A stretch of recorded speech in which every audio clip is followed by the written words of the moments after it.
आज हमने जो चीज़ करनी है वो that is bank reconciliation statement, और ये बड़ी ही इम्पोर्टेंट स्टेटमेंट है। ये आपको सिर्फ ओ लेवल्स में नहीं, ये आपको एएस में भी जो है वो बहुत ज़्यादा फ्रीक्वेंटली जो है ना उसको टेस्ट कर लेता है, ठीक है। तो बैंक रिकंसिलिएशन स्टेटमेंट,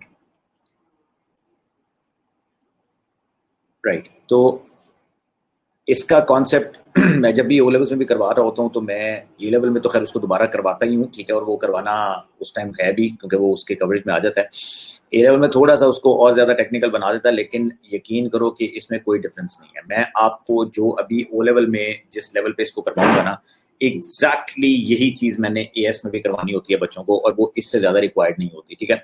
एक दो टर्म्स का डिफरेंस आ जाता है, लेकिन वो टर्म भी आपको ओ लेवल में करवा देता हूँ, क्योंकि आपके लिए टर्म्स को अंडरस्टैंड करना कोई इतनी डिफिकल्ट चीज़ नहीं है, ठीक है। और उसमें ये होता है कि आपका नॉलेज जो है वो उसके अकॉर्डिंगली सारा प्रिपेयर हो जाता है। This is a statement that is tested both levels, ठीक है, ऑन बोथ लेवल्स जो है वो आपका O levels and A levels both. Okay, having said that, ये स्टेटमेंट क्या है, इस स्टेटमेंट की नीड क्यों अराइज होती है, थोड़ी सी इसकी बैकग्राउंड की थ्रेटिकली जो है वो बात कर लेते हैं, थोड़ा सा उसको डिस्कस कर लेते हैं, ताकि आपको थोड़ा सा जो है वो नॉलेज जो है उसका हो जाए कि यार why are we actually preparing this statement and इसकी नीड क्यों अराइज होती है।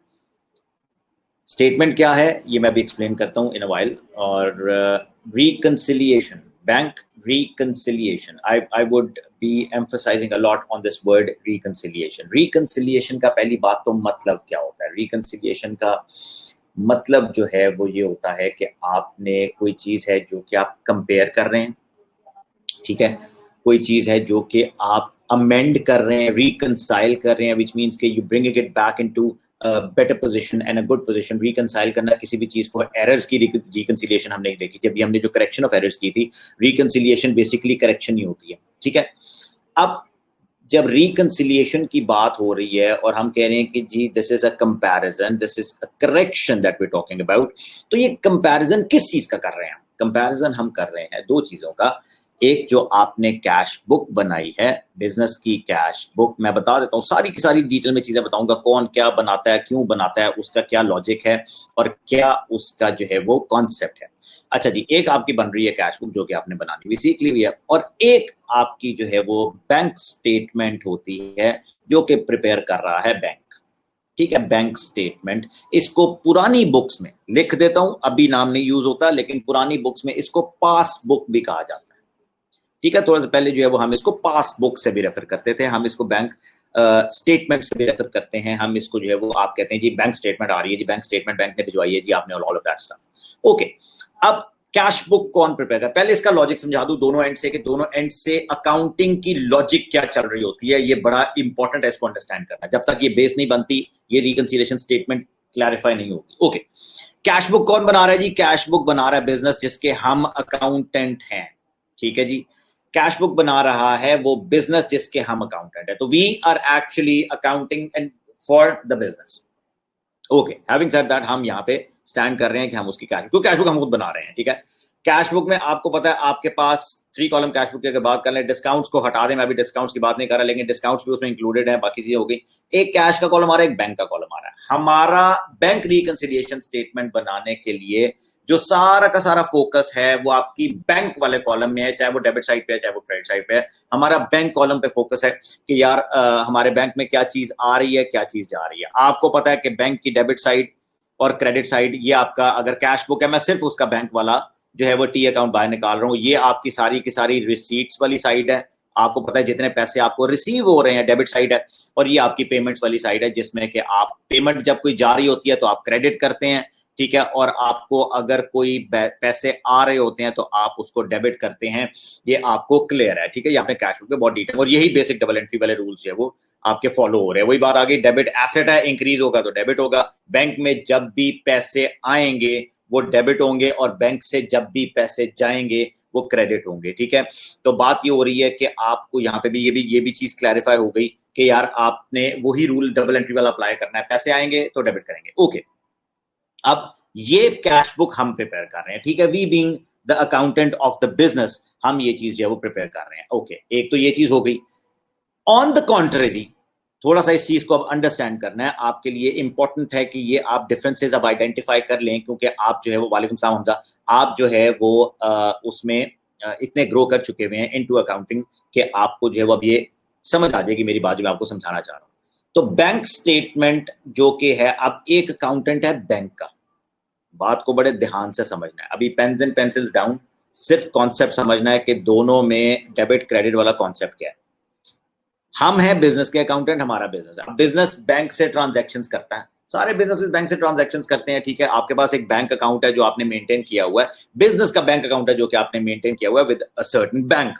अब जाहिर है बैंक ने आपका अकाउंट रखा हुआ है, तो बैंक ने आपका सारी की सारा डेटा और इंफॉर्मेशन भी तो रखनी है ना। बैंक ने आपकी ट्रांजैक्शंस का रिकॉर्ड भी तो रखना है ना। बैंक भी तो एक ऑर्गेनाइजेशन है, बैंक भी एक बिजनेस ऑर्गेनाइजेशन है, याद रखिएगा, ठीक है। Bank is a financial organization जो कि एक बिजनेस है, ओके।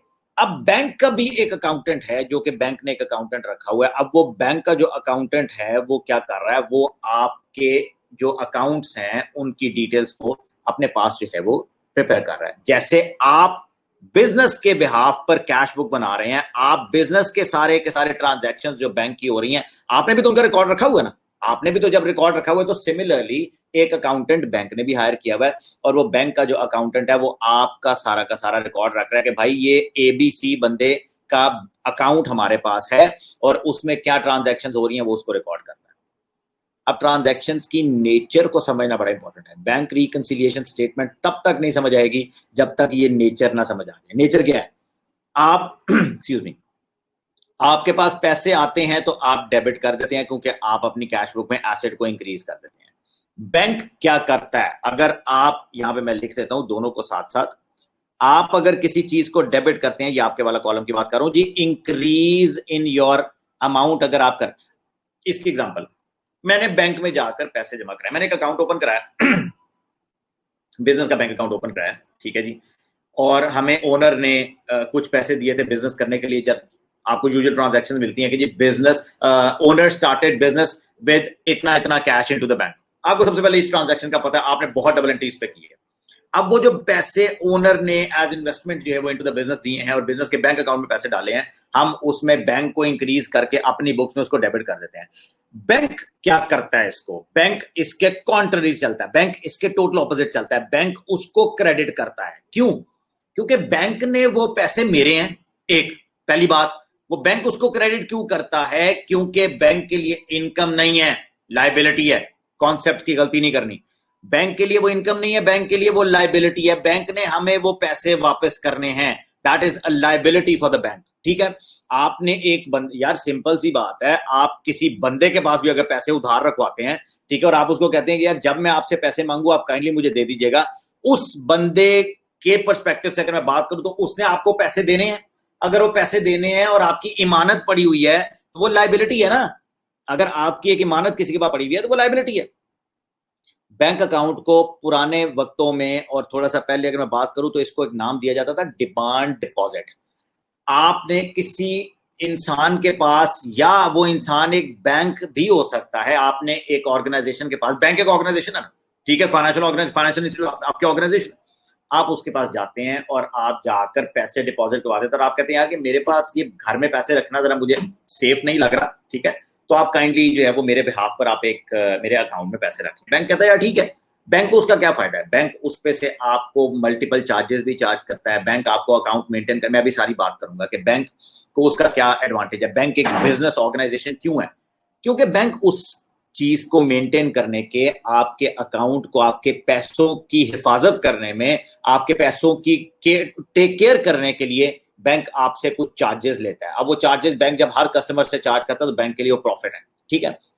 हैविंग सेड दैट वो चीजें बाद में डिस्कस होंगी, अभी मैं सिर्फ यहां पे आ रहा हूं। आपने अगर बैंक में पैसे डिपॉजिट कराए हैं तो बैंक आपको ओ करता है कि नहीं, यस और नो। बैंक आपको ओ करता है, सिंपल एज दैट। अगर बैंक आपको ओ करता है तो मैं जितने पैसे बैंक में जमा कराता जाऊंगा बैंक की लायबिलिटी बढ़ती जाएगी, यस और नो।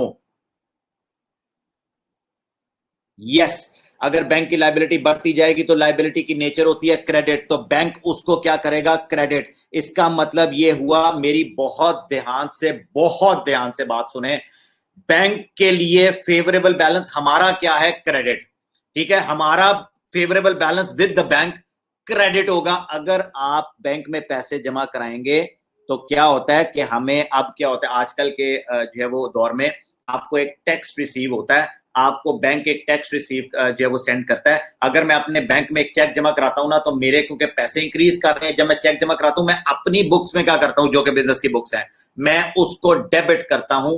ठीक है, मैं अपनी बुक्स में उसको डेबिट करता हूं क्योंकि मेरे पास डेफिनेटली वो जो है वो एक बैलेंस इंक्रीज हो रहा है। बैंक मुझे जो है वो एक टेक्स्ट करता है जब बैंक को पैसे रिसीव हो जाते हैं, जब बैंक को पैसे रिसीव हो जाते हैं बैंक मुझे एक टेक्स्ट करता है और मुझे कहता है कि जी आपका account has been credited with इतना इतना अमाउंट, जितने का आपने चेक डिपॉजिट कराया, जितने भी आपने पैसे जमा कराए हैं, कैश में भी चाहे जाकर जमा कराए हैं, your account has been credited. तो ये वर्ड्स बड़े इंपॉर्टेंट है। क्रेडिटेड का मतलब ये मेरे लिए फेवरेबल है, मुझे पता लग गया कि बैंक मुझे अब लाइबिलिटी और वो कर रहा है। दिस मींस कि मेरे बैंक में पैसे इंक्रीज हो गए हैं, मेरे बैंक में अब और इतने पैसे आ गए हैं। ठीक है, ऑन द कॉन्ट्ररी आप जब किसी को पेमेंट करते हैं, आप जब किसी को कोई चीज इशू करते हैं in the form of cheque, bank की बात हो रही है, आप चेक जब इशू करते हैं तो आप अपनी बुक्स में ये जो मैंने लिखा था कि आप ये जो मैं सर्कल कर रहा हूं, आप अपने बैंक अकाउंट में इन द कैश बुक आप उस पेमेंट को क्रेडिट कर देते हैं और आप कहते हैं जी कि मैंने ये पेमेंट कर दी। फॉर एग्जांपल मैंने किसी जो है वो क्रेडिटर को पेमेंट करनी थी, मैंने एक सप्लायर को पेमेंट करनी थी, मैंने उसको चेक इशू कर दिया। मैंने जब उसको चेक इशू कर दिया तो मेरे लिए एक सोर्स डॉक्यूमेंट क्रिएट हो गया, चेक काउंटर फॉइल, आपको पता है। अब accountant, we being the accountant of the business, हमें क्या एंट्री करनी चाहिए, हमने क्योंकि उसको डॉक्यूमेंट भी इशू कर दिया है, हमने जब उसको डॉक्यूमेंट इशू कर दिया है तो हम क्या करेंगे, फलाना फलाना बंदा एबीसी डेबिट, क्योंकि उसको इशू किया है उसको रिसीव हो रहा है, और हमारा बैंक क्रेडिट, हमने कैश बुक में जाकर बैंक में उसको क्रेडिट साइड पर एंटर कर दिया कि जी हमने ये चेक इशू कर दिया। क्लियर? ओके, जब हमने इशू कर दिया तो ये डिक्रीज वाला एरो दे रहा हूं कि हमारे पैसे डिक्रीज हो गए। यार हमने पेमेंट कर दिया भाई, बैंक से पेमेंट हो रही है, हमारे पैसे डिक्रीज हो गए, हमने अपनी बुक्स में इसको क्रेडिट कर दिया। बैंक इसको क्या करेगा, बैंक इसको डेबिट कर देगा, डेबिट कर देगा। बैंक इसको डेबिट क्यों करेगा? Reason, because money is going out of the bank, और ये लाइबिलिटी, यस हमजा, लाइबिलिटी में डिक्रीज इन लाइबिलिटी। मेरा अगर फेवरेबल बैलेंस होगा, जो कि इंक्रीज इन माय बैलेंस अगर आएगा, बैंक में मुझे कोई पेमेंट हो रही है तो वो डेफिनेटली मेरे लिए डेबिट होगी, तो बैंक की स्टेटमेंट में वो क्रेडिट होगी। और मेरे लिए अगर कोई पेमेंट हो रही है जो कि मैं पेमेंट कर रहा हूं अपनी बुक्स में, जो कि बिजनेस है मेरा, अपनी का मतलब होता है बिजनेस, तो मैं वो उसको क्रेडिट करूंगा and bank on the contrary उसको डेबिट करेगा, क्योंकि लाइबिलिटी बैंक की अब डिक्रीज हो रही है, bank owes me less amount now, less money now. Okay जी, हैविंग सेड दैट, ये लॉजिक आपको समझ आ गई कि ऑपोजिट चलता है, डेबिट क्रेडिट ऑपोजिट चलेगा इसका। अच्छा, यहां तक अगर आपको बात क्लियर है, तो मैं अब ये बात कर रहा था जो कि मैंने स्टार्ट में बात की कि बैंक रिकंसिलिएशन स्टेटमेंट में हमने रिकंसाइल करना है। रिकंसाइल करना है। क्या रिकंसाइल करना है? मैंने रिकंसाइल करना है जी जो balance as per my cash book. Reconcile क्या करना है, ये देखे जी कि हमने रिकंसाइल क्या करना है, balance as per my cash book, balance as per cash book जो कि हमने बनाई हुई है, and the balance as per bank statement, and the balance as per bank statement. अब होता क्या है, सुनिएगा जरा, लॉजिक सुनिएगा, ठीक है, सारी की सारी हिस्ट्री सुनिएगा। हमारा पर्पस ये है, हमारा रिकंसाइल, हमारी ये स्टेटमेंट प्रिपेयर करने का पर्पस ये है कि हमारा कैश बुक का बैलेंस और बैंक की स्टेटमेंट का बैलेंस डिफर कर जाता है। डिफर क्यों कर जाता है वो मैंने रीजंस नोट्स में लिखी हुई हैं, अभी हम पढ़ लेते हैं। ठीक है जी, मल्टीपल रीजंस है, बेतहाशा रीजंस है, वो हम उसको जो है वो डिस्कस कर लेते हैं। मैं भी उस तक आता हूं। मैं बात ये कर रहा हूं कि आपके डिफरेंस अराइज हो जाते हैं। ठीक है जी, डिफरेंस अराइज हो जाते हैं तो हमें कैसे पता चलेगा कि यार ये डिफरेंस अराइज हो गया, और कितना पीरियोडिकली हमें ये पता चल रहा होता है। हम हर मंथ, ये प्रैक्टिस हर बिजनेस में चलती है। ठीक है, कुछ बिजनेसेस तो वीकली भी मंगवा लेते हैं, बैंक दे देता है, इतनी फैसिलिटी भी दे देता है, लेकिन अगर वीकली नहीं तो एवरी मंथ तो आपका डेफिनेट हो जाता है कि आप हर महीने अपने बैंक को कांटेक्ट करते हैं, जबकि बैंक को पता भी होता है कि यार मैंने हर महीने, आप क्या करते हैं, उससे बैंक स्टेटमेंट मंगवाते हैं। Me being the accountant of the business, मुझे पता है कि यार मैंने अगर इस बैलेंस को रिकंसाइल ना किया मंथली बेसिस पे तो होना क्या है, 2 महीने बाद, 3 महीने, क्वार्टरली के बाद, 6 मंथली, सेमी एनुअली के बाद अगर मैंने साल गुजार दिया तो ये बैलेंस रिकंसाइल करते करते मैं लिटरली पागल हो जाऊंगा, नहीं हो सकता। ठीक है, तो मुझे क्योंकि बैंकिंग ट्रांजैक्शंस बहुत ज्यादा हो रही होती हैं, समझे जरा लॉजिक, बैंकिंग ट्रांजैक्शन बहुत, आपको पता है आजकल बैंक के बगैर तो बिजनेस हो ही नहीं सकता। ठीक है, अक्रॉस बॉर्डर्स आपने जो है वो थ्रू एलसीज एंड थ्रू आपकी ये जो सारी के सारी बिजनेस हो रहे होते हैं, ये आपका कभी भी आप बैंकिंग चैनल्स के दरमियान के बगैर नहीं हो सकता, क्योंकि बैंक आपको एक सिक्योरिटी भी प्रोवाइड करता है। और दूसरा, बड़ी बड़ी जो अमाउंट की ट्रांजैक्शन होती है, हर बंदा जेब में कैश लेकर नहीं फिर रहा। ठीक है, हर बंदा जेब में 10 लाख 20 लाख 1 करोड़ लेकर नहीं घूम रहा, जो केजी कहते यार मैंने इतने की चीजें खरीदी तो आप ये 1 करोड़ रुपए पकड़े, ऐसे नहीं होता। ठीक है, अब जो है वो आपके पास क्या होता है, सिंपल आप जो है वो एक प्रॉपर डॉक्यूमेंट के थ्रू चलते हैं। ठीक है, और आप जो है वो पेमेंट्स कर देते हैं, डायरेक्ट ट्रांसफर्स भी होते हैं आपकी, जो है वो ऑनलाइन ट्रांजैक्शंस बहुत ज्यादा होती हैं। ठीक है, ये ऑनलाइन ट्रांजैक्शंस की ही बात हो रही है जिसकी के हम करते हैं, आप लोग ट्रांसफर्स कर रहे होते हैं। अच्छा, तो बैंकिंग चैनल, बात बैंकिंग चैनल की हो रही है। बैंकिंग चैनल में आपके पास मल्टीपल वेज हैं, कार्ड के थ्रू है, ऑनलाइन ट्रांजैक्शंस है, कार्ड्स के उसके अलावा जो है वो आपके पास चेक्स के थ्रू है, जैसे भी आप उसकी पेमेंट कर रहे हैं। अच्छा, बात यह है, अब आपको ये याद रखना है कि महीने के महीने बैंक स्टेटमेंट आपको बिजनेस में रिसीव हो जाती है। ठीक है जी, बैंक स्टेटमेंट जब आपको रिसीव होती है, वो आप क्यों मंगवाते हैं, वो आप इसीलिए मंगवाते हैं क्योंकि आप जब महीना गुजरता है ना, एक एग्जांपल से दे रहा हूं छोटी सी, आपका महीना गुजरता है ना, तो आप बैंक में कॉल करके कंफर्म करते हैं, आप कहते हैं यार कि मेरे मेरे अकॉर्डिंगली मेरे बुक्स में मैंने जो कैश बुक बनाई है, let's suppose for this example मेरे पास क्लोजिंग बैलेंस पूरे महीने के बाद मेरे पास $2000 आ रहा है। ठीक है जी, मेरे अकॉर्डिंगली मेरे पास $2000 पड़े हुए हैं मेरे बैंक अकाउंट में। आप बैंक को कॉल करते हैं, बैंक से बात होती है, आप कहते हैं यार अच्छा यार महीना गुजर गया भाई, ये ट्रांजैक्शन हुई थी, मेरे अकॉर्डिंगली आप जरा मुझे कंफर्म कर दें, मेरे पास जो है वो 2000 मेरे बैंक में पड़ा हुआ है। बैंक का अकाउंटेंट आपको कहता है सर जी क्या बात कर रहे हैं, आपने लगता है रात बहुत पार्टी की है, आपके पास कोई 2000 नहीं पड़ा हुआ, आपके पास आपके बैंक में $1900 पड़े हुए हैं अकॉर्डिंग टू मी, जो कि बैंक का अकाउंटेंट है। आप कहते हैं यार 2000 पड़ा होना चाहिए था, अच्छा 1900 पड़ा हुआ है, चलो कोई ना कोई एरर हो गई होगी, कोई ना कोई एरर हुई है जो कि मुझे आइडेंटिफाई करनी है। अब वो एरर बैंक से नहीं होती। ठीक है, वो एरर आपकी बैंक से नहीं होती, वो एरर आपकी जो है वो, क्योंकि बैंक जो है वो आपको पर ट्रांजैक्शन अपडेट कर रहा होता है, बैंक में बस आपका मसला आ रहा होता है, फिर आप देखते हो कि यार क्योंकि रिकंसाइल भी तो मैंने करना है ना, रिकंसाइल कौन कर रहा है, me being the accountant of the business. तो बैंक का अकाउंटेंट रिकंसाइल नहीं करेगा, वो तो मैंने रिकंसाइल करके अपने ओनर को बताना है कि सर जी ये बैलेंस पड़ा हुआ है। ठीक है, वो बैंक के अकाउंटेंट की कोई वो लाइबिलिटी नहीं है ये बनाना, और बैंक के अकाउंटेंट की कोई ड्यूटी नहीं है, उसकी जॉब नहीं है, ये जॉब मेरी है। ठीक है, me being the accountant of the business, और हम तो बिजनेस की अकाउंटिंग कर रहे होते हैं, हमने बात ही बिजनेस की करनी है। ओके, आप कहते हैं यार ये डिफरेंस राइज हो गया। अच्छा, आप कहते हैं चलो कोई मसला नहीं, मैं इस बिजनेस, मैंने अकाउंटिंग पढ़ी हुई है, ठीक है, मी बीइंग एन अकाउंटेंट, मुझे जो है ना वो कोई मसला नहीं, मैं इसको रिकंसाइल कर लूंगा। इस पर्पस के लिए ये जो डिफरेंस राइज हो रहा है in the amount in the balance, आप क्या करते हैं, आप उस अकाउंटेंट के, बैंक अकाउंटेंट से आपकी बात हो रही है, वो कहते हैं यार सर 1900 बैलेंस आपके पास आ रहा है। ओके, 1900 क्रेडिट बैलेंस ही आ रहा है आपका यहाँ पे, टू सॉरी जी, सॉरी वेरी सॉरी, आपके पास जो है वो जो 2000 था, एक सेकेंड जी, ओके, आपके पास जो 2000 था उसमें, आपके पास जो 2000 था वो, क्योंकि आपने जब अपनी कैश बुक बनाई तो आपके पास फेवरेबल बैलेंस आ रहा था। फेवरेबल का मतलब होता है कि जो उसकी नेचर होती है, आपके पास डेबिट बैलेंस ही आ रहा था। आपने कहा मेरे पास इतने पैसे पड़े हुए हैं मेरे बैंक अकाउंट में, ठीक है, विच मींस के डेबिट बैलेंस है मेरी बुक्स में, तो वो डेबिट बैलेंस इशू होना क्यों, क्योंकि एसेट है मेरे लिए, एसेट एक करंट एसेट है, बैंक एक करंट एसेट है मेरे लिए, डेबिट शो होगा अगर वो पॉजिटिव बैलेंस होगा। नेगेटिव भी हो सकता है, कब होता है, जब आप ओवरड्राफ्ट पे जाते हैं, आपको पता है इस चीज का, मुझे समझाने की जरूरत नहीं है। ओवरड्राफ्ट का मतलब है बैंक ने आपको इतने पैसे एक्स्ट्रा कहा था यार चल मेरे लिए लोन, मेरे से लोन ले ले तेरे पास, तो वो हम ओ करते हैं फिर बैंक को, वो मैं उस तरफ बाद में आता हूँ।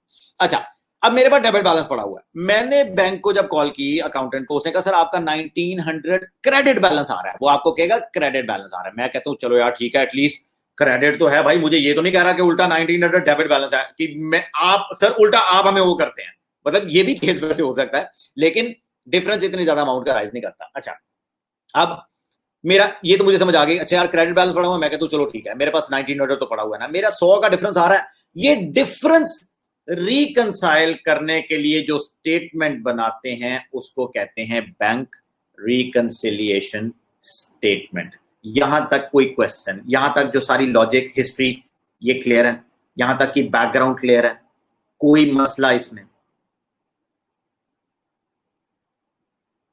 ओके, डन हो गया। अच्छा जी, अब बात ये आती है कि यार ये रिकंसिलिएशन स्टेटमेंट जब मैंने बनानी है और ये जो डिफरेंसेस अराइज हुए हैं, ये डिफरेंसेस एक तो किन वजह से अराइज होते हैं, what are the possible situations and scenarios जहां पे ये डिफरेंसेस अराइज करते हैं, मैं उस तरफ आता हूं।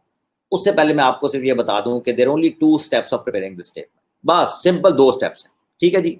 स्टेप नंबर 1 आपका ये है, मैं सारी की सारी कैश बुक बना के दूंगा, मैं हर एक चीज यहाँ पे बना के दूंगा, ये मेरे नोट्स में भी नहीं है जो मैं यहाँ पे बनाने लगा हूं, इसको कॉपी कर लेना, इसको बना लेना जो मैं यहाँ पे बनाने लगा हूं, ठीक है, ताकि आप लोगों को क्लियर हो जाए। मैं नोट्स में डिलिबरेटली ये नहीं डालता, मैं चाहूं तो मैं आपको अपडेटेड कैश बुक का प्रॉपर फॉर्मेट दे दूं, लेकिन मैंने नहीं देना। उसका रीजन ये है कि अगर मैं सब चीजें आपको स्पून फीड कर देता हूं तो मैंने नोट किया कि मैंने पहले नोट्स में था, मैंने निकाल दिया इसको, फिर वो क्या होता है कि आप जो है ना वो इसको फॉर ग्रांटेड ले लेते हैं और फिर आप इसको याद नहीं रखते। स्टेप नंबर 1 जी, 2 स्टेप्स हैं जी आपकी इस प्रिपेयर करने का, इसको स्टेटमेंट को। मैं इसका पीडीएफ डॉक्यूमेंट जो मैं यहाँ पे लिख रहा हूं ना, आप एग्जैक्टली ठीक है, ये इसके लिए मुझे जालिम होना बड़ा जरूरी है, ठीक है, आप ये बनाएंगे और फिर मैं आपसे ये बाद में शेयर करूंगा, लेकिन आप अभी बनाएंगे, ठीक है। स्टेप 1 आप क्या करते हैं जी, आप एक अपडेटेड कैश बुक बनाते हैं, अपडेटेड कैश बुक, ठीक है जी। इस अपडेटेड का कुछ और सिनोनिम भी यूज कर लेता है क्वेश्चन में, वो क्वेश्चन में कहता है जी कि अपडेटेड बना दें, दूसरी वो क्या वो कहता है जी एडजस्टेड कैश बुक बना दें, ठीक है जी। वो कहता है जी करेक्टेड कैश बुक बना दें, वो आपको कोई भी नाम यूज करे, ये तीनों नेम्स इंटरचेंजेबली यूज हो सकते हैं। वो आपको कहता है जी मुझे ये एक अपडेटेड कैश बुक बनाए। अब सबसे पहली बात तो मैं दूसरे स्टेप पर भी जाऊंगा ही नहीं, पहली बात ये कि अपडेटेड का क्या मतलब है, अपडेटेड क्यों बना रहे हैं हम, कैश बुक को अपडेटेड क्यों कर रहे हैं। हमारे पास ऑलरेडी जो 2000 का बैलेंस आया था वो मैंने तो बना लिया था, तो मेरे पास उसको मुझे अपडेट करने की क्या जरूरत है भाई। अपडेट करने की इसलिए जरूरत है कि तुम्हारा बैंक कह रहा है कि 1900 पड़ा हुआ है, तुमने 2000 निकाला हुआ है, इसको करेक्ट करो, इसको अपडेट करो। तो क्या करेंगे हम उसके लिए, हम उसके लिए एक अपडेटेड कैश बुक बना लेंगे, ठीक है जी। मैं यहाँ पे अपडेटेड कैश बुक की जगह छोड़ देता हूं और मैं नीचे स्टेप नंबर 2 मैं भी बना ले, मैं वापस आ रहा हूं बनाने, मैं ये चीज नीचे स्टेप नंबर 2, स्टेप नंबर 2 में क्या करते हैं जी, अल्लाह आपका भला करे। स्टेप नंबर 2 में सिंपल, आपने जब अपडेटेड कैश बुक बना ली तो स्टेप नंबर 2 में आपने बैंक रिकंसिलिएशन स्टेटमेंट बना देनी है, ठीक है जी। स्टेप नंबर 2 में हम बनाते हैं बैंक रिकंसिलिएशन स्टेटमेंट। ये नहीं बन सकती अनलेस एंड अनटिल आपका कैश बुक अपडेटेड हो। बैंक रिकंसिलिएशन स्टेटमेंट, जिसको इन शॉर्ट हम, अब मैं आपके लिए पूरा पूरा बोल रहा था, हम इसको बीआरएस बोलते हैं, ठीक है जी। बीआरएस बना दें, बीआरएस बना दें, ठीक है। तो अब के बाद अगर मैं बीआरएस का वर्ड यूज करूं तो प्लीज परेशान नहीं हो जाना। इसमें 2 चीजें आती हैं, खैर मैं आपकी पहले मैं आपको कैश बुक अपडेट कर दूं। अच्छा जी, ये आ जाएंगी, मैं ऊपर आ गया दोबारा, सॉरी जी, ओके। आपके पास अपडेटेड कैश बुक बन रही है, मैं आपको पता है कैश बुक टी अकाउंट होता है, मैं उसको टी अकाउंट के फॉर्मेट में ही बना रहा हूँ, ठीक है जी। आपने इसका एक कैश बुक को अपडेट करना है तो आपके पास ये आ गई चीजें। मैं यहाँ पे जो जो चीज लिख रहा हूँ आज की क्लास में जितना एक्सप्लेन कर सका उतनी एक एक टर्म को एक्सप्लेन करूंगा मैं ऑनेस्टली। इस चीज को फिर I don't need to brag about this, I don't need to flaunt about this. Majority of the teachers don't even explain कि ये टर्म्स क्या होती हैं, और बच्चे को जब क्वेश्चन में आता है ना कि यार ये टर्म क्या थी, मैंने तो नाम ही नहीं सुना हुआ इसका, तो फिर आपसे वो क्वेश्चन नहीं सॉल्व होता, एम ही आप उसमें गलती कर देते हैं। मैं एक एक चीज एक्सप्लेन करूंगा, परेशान नहीं होना। आपने अपना जो अनकरेक्टेड बैलेंस है वो लेकर चलना है, जो मेरे एग्जाम्पल के केस में क्या था, जो कि इनकरेक्ट मेरा जो बैलेंस था, मैंने जो भी एग्जाम्पल दी थी बैंक की 2000 और 1900 में से कौन सा वाला बैलेंस था मेरा, वेरी गुड, 2000 वाला, 2000 बीइंग द बैलेंस जो कि मेरा इनकरेक्ट है। मेरा जाहिर है यार कोई है मेरे मसला जो कि मेरा ये करेक्ट नहीं है, 2000, ओके। मैं यहाँ पे बैलेंस ब्रॉट डाउन लिख दूंगा, ठीक है जी। मैं यहाँ पे बैलेंस ब्रॉट डाउन लेकर चलता हूँ, जितना भी मेरा बैलेंस आएगा, अब ये फेवरेबल बैलेंस, डेबिट बैलेंस, ठीक है जी, ओके। पुरानी कैश बुक मैंने बना ली थी, उसमें मेरा जो बैलेंस कैरेट डाउन आया था ये वही बैलेंस है, क्योंकि ये अगले पीरियड के लिए ब्रॉट डाउन बनता है, तो आपका जो है वो ये balance brought down debit side पर आ गया, ठीक हो गया जी, ओके। अब हमजा हाउ का क्या मतलब है, क्या क्वेश्चन है, जरा मुझे पूछ लो इससे पहले कि मैं आगे ये सारी स्टेटमेंट बना लूं। ओके ओके, अगर आपका क्वेश्चन ये था कि वो डिफरेंस की वजह से है, तो वो यही आपको बता रहा हूँ कि हमारा जो 2000 है और बैंक का 1900, तो जाहिर है डिफरेंस की वजह से हमारा, मैं अपने बैलेंस को इनकरेक्ट बैलेंस का नाम दे रहा हूँ, मैं सिर्फ ये बात कर रहा था, ठीक है। I was just naming it, I just named it कि यार जी इनकरेक्ट बैलेंस है, ऑल्दो ये इनकरेक्ट नहीं है इस सेंस में कि जितनी अकाउंटेंट ने एंट्रीज की है वो ठीक की हुई है, लेकिन वो कुछ मिस कर गया हुआ है, तो मैं इसलिए उसको इनकरेक्ट कहता हूँ, ठीक है, समझ आ गया आपको। तो ओके, हमने इस बैलेंस से लेकर चले। अब मुझे कोई बच्चा ये बता दे कि डेबिट बैलेंस, सॉरी, ये जो आपकी डेबिट साइड होती है, इसमें आपकी वो सारी की सारी चीजें आ रही होती है ना, जो आपकी रिसीट्स होती हैं, रिसीट्स ही होती है ना, यहाँ पे मैं लिख रहा हूँ जी, जो सारी की सारी रिसीट्स होती हैं। किसी बच्चे को मेरे से यहाँ पे कोई इख्तलाफ, किसी को कोई मेरे से काउंटर आर्ग्यूमेंट, कोई भी नहीं काउंटर आर्ग्यूमेंट है, ठीक है जी। ये आपकी आगे क्रेडिट साइड जो कि आपकी होती है, और ये होती है पेमेंट्स वाली साइड। मैंने इसलिए एहतियातन ऊपर लिख दिया ताकि अगर मैं कोई चीज लिखूं तो आप उसको जरा ऊपर रेफर कर लीजिएगा कि भाई ये है अल्टीमेटली क्रेडिट साइड पर पेमेंट ही, और अगर डेबिट साइड पर कोई चीज आ रही है तो वो मेरे बैंक के बैलेंस को इंक्रीज कर रही है। आई होप कि आपको इस चीज का क्लैरिफाई हो गया, आपको कोई इसमें प्रॉब्लम नहीं है। ओके जी, ओके, अच्छा जी। अब बेटा इस तरह पढ़ाऊंगा तो तभी जो है वो तुम लोगों को ये समझ आएगी, वरना बीआरएस उसने तुम्हें क्वेश्चन में देना है ना, तो तुम्हारे जो है वो 7 तबक रोशन हो जाने हैं कि बीआरएस जो है वो होता क्या और बनानी कैसे है। तो इसलिए इतनी डिटेल में करवा रहा हूँ, 14 तबक रोशन हो जाएंगे तेरे, इसलिए 7 कह रहा था मैं, क्योंकि थोड़ा सा जो है वो हो जाते हैं। अच्छा, तो बात ये है कि इसको बड़ा समझ लो ध्यान से, इसको तुम्हें उसने टेस्ट कर लेना है, और 2-3 अटेम्प्ट हो गई है पीछे, उसने नहीं टेस्ट किया, मुझे डर है कि वो तुम्हें ये टेस्ट ना कर ले, इसलिए इतनी डिटेल में करवा रहा हूं। अच्छा, तो आ जाए जी रिसीट साइड पे। अब कुछ ऐसी चीजें आपकी हो जाती हैं जो कि आपको अब समझिएगा जरा चीजों को। आपका महीना गुजर गया, ठीक है जी, महीने के एंड पर जो है वो जब मैंने स्टेटमेंट मंगवाई बैंक की, तब मुझे पता चला कि यार एक बंदा है जिसने डायरेक्टली मेरे अकाउंट में पैसे ट्रांसफर कर दिए। उसने क्या किया, ऑनलाइन ट्रांजैक्शन कर दिया, ठीक है। जरा बात को समझिएगा। अब मैं सबसे पहले लिख कर समझा देता हूं, जिसको आप ट्रेडर्स क्रेडिट भी कहते हैं और ट्रांसफर भी कहते हैं। यहां पर मैं दोनों लिख रहा हूं, ट्रेडर्स क्रेडिट, कोई भी नाम अगर वो आपसे यूज कर ले, ट्रेडर्स क्रेडिट या ट्रांसफर, ठीक है जी। अगर वो उसने आपको ट्रांसफर का भी वर्ड यहाँ पे यूज कर दिया है, तो उसने क्या किया है कि उसने बेसिकली आपको जो है वो डायरेक्टली ट्रांसफर कर दिए हैं पैसे आपके बैंक अकाउंट में। अब ये हुआ क्या है, एक डेटर है, उसने मुझे पेमेंट करनी है, ठीक है जी। डेटर को मेरा बैंक अकाउंट भी डेटर के पास है, डेफिनेटली उसको मैंने जब किया था मैंने कहा था यार आपको पैसे जब आपने करने हो ट्रांसफर तो मुझे कर दीजिएगा। मैं भूल गया हूं, मुझे उसने पैसे देने हैं। उसने क्या किया कि डायरेक्टली मेरे बैंक अकाउंट में पैसे ट्रांसफर कर दिए। कर सकता है कि नहीं कर सकता है, डेफिनेटली यार। उसके बाद मेरा बैंक अकाउंट है, आपको ट्रांसफर करने में कुछ नहीं चाहिए होता, सिर्फ एक बैंक अकाउंट चाहिए। आपके पास बैंक अकाउंट, उसने टाइटल कंफर्म करना है, मिस्टर शेरोज अली जान को ट्रांसफर करने हैं जी, मेरा अकाउंट नंबर उसके सामने है, और आपको जब पैसे ट्रांसफर कर रहा है तो उसके बाद नीचे टाइटल आ गया, उसने कंफर्म कर दिया, उसने कहा जी अच्छा ठीक है मिस्टर शेरोज अली जान को ट्रांसफर करने हैं, उसने जो है वो वहां पे ट्रांसफर कर दिया, ठीक हो गया जी। जी बिल्कुल। अच्छा, तो उसमें क्या हुआ कि अब जो है वो उसने डायरेक्टली मेरे अकाउंट में ट्रांसफर कर दिया, उसने मुझे पैसे देने थे, ही ओड मी मनी। मुझे ये बच्चा आप दोनों में से ये आंसर कर दे कि यार मुझे बताएं कि मुझे अल्लाह माफ करे कोई वही आनी है या मुझे कोई ख्वाब आना है कि भाई उसने पैसे ट्रांसफर कर दिए, मुझे उस बंदे ने नहीं बताया, मुझे बैंक ने भी नहीं बताना, तो मुझे कैसे पता, मुझे पता तो नहीं चलेगा, पूरा महीना गुजर गया, मैंने उसकी एंट्री अगर नहीं की तो गलती इस सेंस में ये है कि मुझे मेरे मतलब मेरे से मिस हुई है क्योंकि मुझे पता नहीं था। मेरी बात फॉलो कर रहे हैं? गलती ये है कि मुझे पता नहीं चला, उसने मेरे बैंक में पैसे ट्रांसफर कर दिए। यहां तक बात क्लियर है? इस टर्म की समझ आई है, डायरेक्ट ट्रांसफर।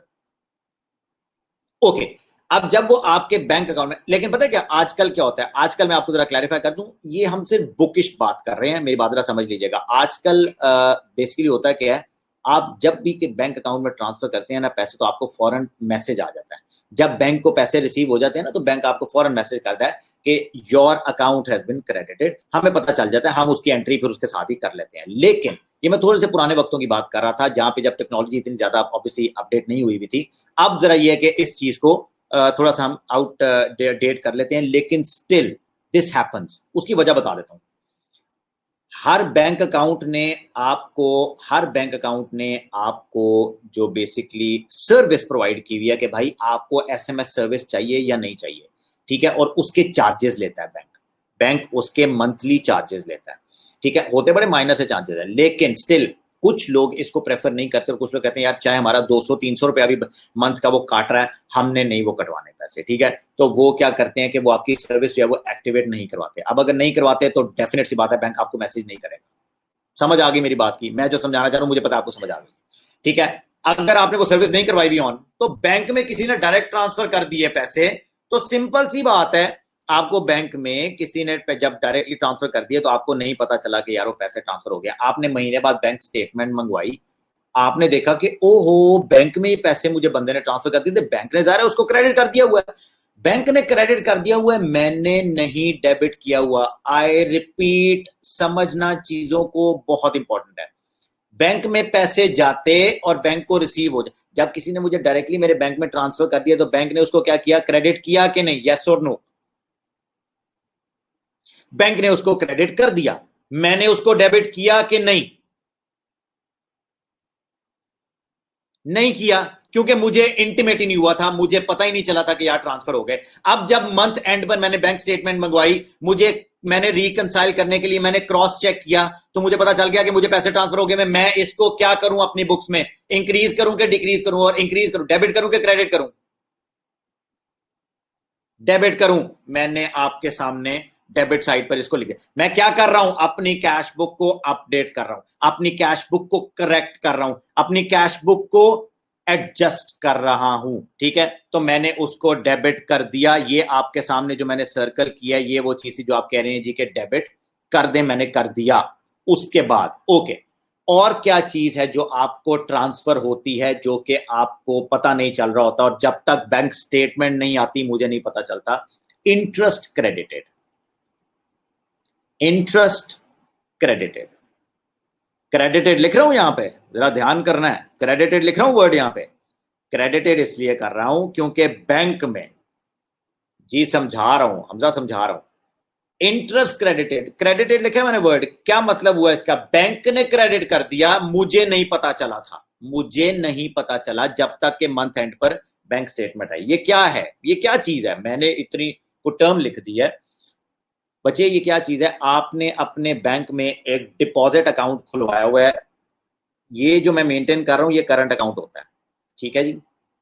एक और बैंक आपको फैसिलिटी प्रोवाइड करता है कि भाई मेरे पास एक और बैंक अकाउंट की ऑप्शन है जिसको हम कहते हैं डिपॉजिट अकाउंट, जिसको हम सेविंग्स अकाउंट भी कहते हैं, ठीक है, we call it savings account. आप सबको नाम आपने सुना होगा सेविंग्स अकाउंट। यहाँ पे बैंक जो है ना उसको जब एडवर्टाइजमेंट कर रहे होते हैं ना, मल्टीपल नाम से वो देते हैं, मुनाफा बैंक अकाउंट जी, ठीक है, सहूलत बैंक अकाउंट जी, वो कुछ इस किस्म के नाम देकर अपने प्रोडक्ट को सेल कर रहे होते हैं। What in the world is that actually? That is a savings account. Savings account में क्या होता है? आप पैसे डिपॉजिट करवाते हैं, बैंक उन पैसों को यूज करता है टू अर्न मोर मनी, वो बैंक की हेडेक है। आपको बैंक उस पैसे को यूज करने के अगेंस्ट क्या देता है? इंटरेस्ट।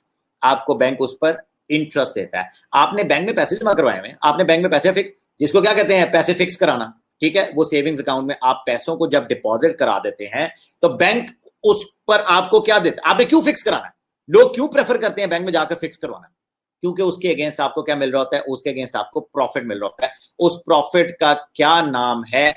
हराम हलाल की बात नहीं हो रही, उस प्रॉफिट का क्या नाम है? उस प्रॉफिट का नाम है इंटरेस्ट, ठीक है, उस प्रॉफिट का नाम है इंटरेस्ट। ओके, तो आपको जब वो इंटरेस्ट मिल रहा होता है तो आप उसको क्या करते हैं? बैंक क्या करता है? बैंक आपके अकाउंट में उसको डायरेक्टली ट्रांसफर कर देता है। मेरा कॉन्सेप्ट की समझ आई है? दोनों को इस टर्म के कॉन्सेप्ट की समझ आई है? यस और no? Okay, thank you Maria. Okay, बात ये हो रही है आपको बैंक ने इंटरेस्ट जो है वो डायरेक्टली ट्रांसफर कर दी। अब मुझे नहीं पता चला, मैं बैठा हुआ हूं और मैंने तो अपनी कैश बुक में, वही बात है, मुझे कोई ना मैसेज आया है ना मुझे बैंक ने कोई इंटीमेट किया है। मैंने जब मंथ एंड पर बैंक से स्टेटमेंट मंगवाई तो मुझे पता चला ओहो बैंक ने तो मेरे अकाउंट में इतने क्रेडिट कर दिए हैं, which is why I have written interest credited into the account. ठीक हो गया? अच्छा, अब इंटरेस्ट क्रेडिटेड जब हो गया तो मैंने उसको अपनी बुक में एंटर नहीं किया हुआ था। अब जब मुझे पता चल गया तो मैं अपनी बुक्स में उसको क्या करूं, डेबिट के क्रेडिट?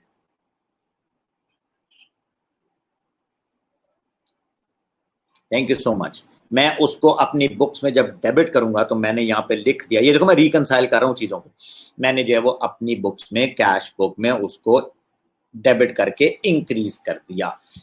और क्या चीज है अगर कोई पॉसिबली है जो क्रेडिट होती है, जो डेबिट हो सकती है और बैंक ने उसको क्रेडिट किया होता है? बिल्कुल, आपके पास एक चीज आती है जिसको कहते हैं जी डिविडेंड रिसीव्ड। ठीक है जी, आपके पास एक डिविडेंड रिसीव्ड की भी चीज आती है। डिविडेंड क्या होता है जी? डिविडेंड आपको मैं जब कंपनी फाइनल अकाउंट्स पढ़ाऊंगा तो मैं आपको बताऊंगा कि डिविडेंड क्या होता है। बस ये अभी के लिए याद रख लें कि डिविडेंड होता है प्रॉफिट ऑन शेयर्स। बस आपने शेयर्स खरीदे हुए हैं, उस पर आपको प्रॉफिट मिल रहा है, वो होता है आपका डिविडेंड। जिस तरह प्रॉफिट बैंक में पैसे जमा कराने पर इंटरेस्ट कहते हैं, उसी तरह शेयर्स पर अगर आपको कोई प्रॉफिट मिल रहा होता है उसको डिविडेंड्स कहते हैं। और वो डिविडेंड्स अगर आपको कोई कंपनी जिसमें आपने शेयर्स परचेज किए हुए हैं और इन्वेस्टमेंट की हुई है, अगर वो कंपनी डायरेक्टली आपके बैंक अकाउंट में ट्रांसफर करवा दे तो उसको क्या कहेंगे? Dividends received.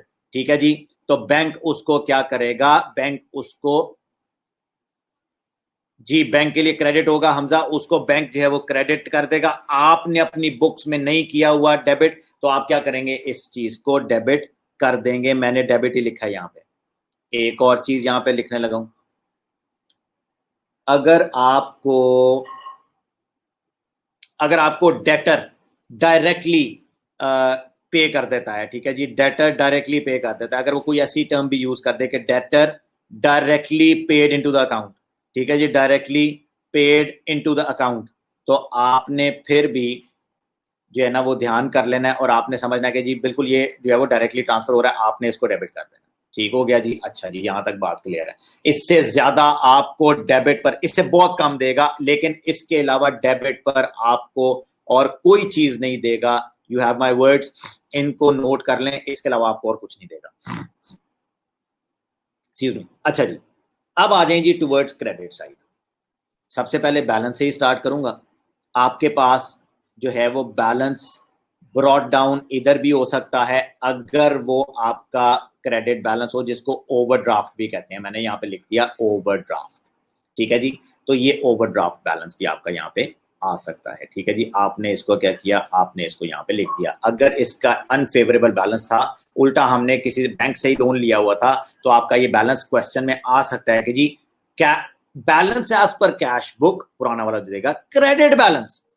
आई repeat, balance as per cash book, credit balance तो वो आपका ओपनिंग इस साइड पर आएगा। मेरे साथ रहिएगा जी, मैं थोड़ा सा ये सिर्फ आपका ये अकाउंट कंप्लीट कर लूं, मैं थोड़ी सी एक्सटेंड करूंगा क्लास को, प्लीज बेयर विद मी। मैं ये जाना ये कैश बुक कंप्लीट कर, अपडेटेड कैश बुक टर्मिनोलॉजीज के साथ। ओके ओके जी, अब जो है वो बात ये है कि आपने बैलेंस ब्रॉट डाउन जो है वो आपका ओवरड्राफ्ट बैलेंस आपके पास यहाँ पे आ गया। अब क्या चीजें, कुछ आपके डेबिट्स के बिल्कुल ऑपोजिट चीजें होंगी जो कि आपके इसमें आ जाती हैं। फॉर एग्जांपल आपका डायरेक्ट डेबिट के नाम से एक चीज आती है, वो क्या होती है मैं आपको बताता हूँ। डायरेक्ट डेबिट, इसको मैं डेबिट क्यों कह रहा हूँ, डायरेक्ट डेबिट क्यों कह रहा हूँ मैं? कोई मुझे बताएगा मैं इसको डायरेक्ट डेबिट क्यों कह रहा हूँ? मैं इसमें डेबिट वर्ड क्यों यूज कर रहा हूँ? लिख मैं क्रेडिट साइड पर आऊँ अपनी बुक में, अपनी बुक में मैं क्रेडिट साइड पर लिख रहा हूँ, उसको डायरेक्ट डेबिट क्यों कह रहा हूं मैं?